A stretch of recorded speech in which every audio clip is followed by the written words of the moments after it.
মালয়েশিয়ার রাজধানী কুয়ালালামপুরের জালান কেপং এলাকায় অভিযান চালিয়ে ৩ বাংলাদেশি সহ ৬৪ অভিবাসীকে আটক করেছে দেশটির ইমিগ্রেশন বিভাগ।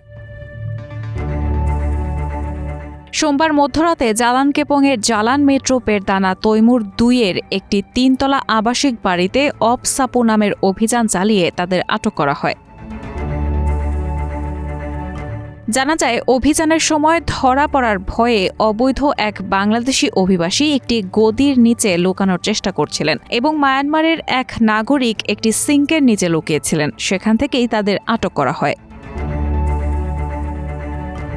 অপারেশন সাপু চলাকালীন কুয়ালালামপুর ইমিগ্রেশন বিভাগ কর্তৃক তল্লাশি করা প্রায় ১৪০ জন ব্যক্তির মধ্যে এই দুজন ছিলেন।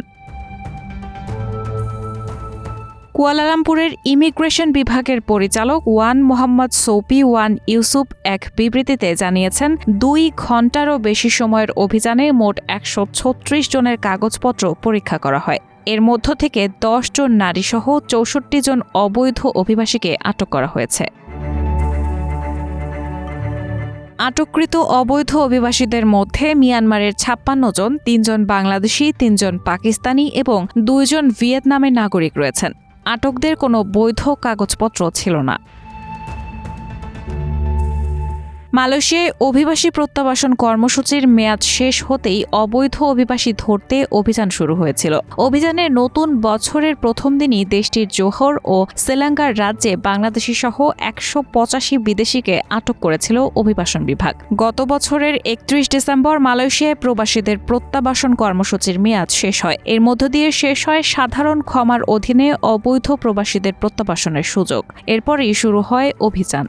অভিবাসন বিভাগ তখন জানিয়েছিল, অভিবাসী প্রত্যাবাসন কর্মসূচির মেয়াদ শেষ হওয়ায় অভিবাসন আইন লঙ্ঘনকারীদের বিরুদ্ধে কঠোর অভিযান অব্যাহত থাকবে। এছাড়া কোনো অবৈধ অভিবাসীকে কাজে নিয়োগ দিলে অথবা আশ্রয় দিলে সেসব নিয়োগকর্তা ও ভবন মালিকদের বিরুদ্ধেও কঠোর ব্যবস্থা নেওয়া হবে বলেও জানিয়েছিল অভিবাসন বিভাগ।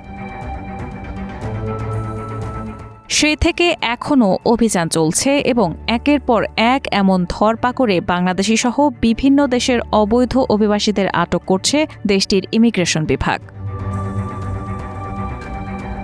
রায়হানা মুন, প্রবাস খবর।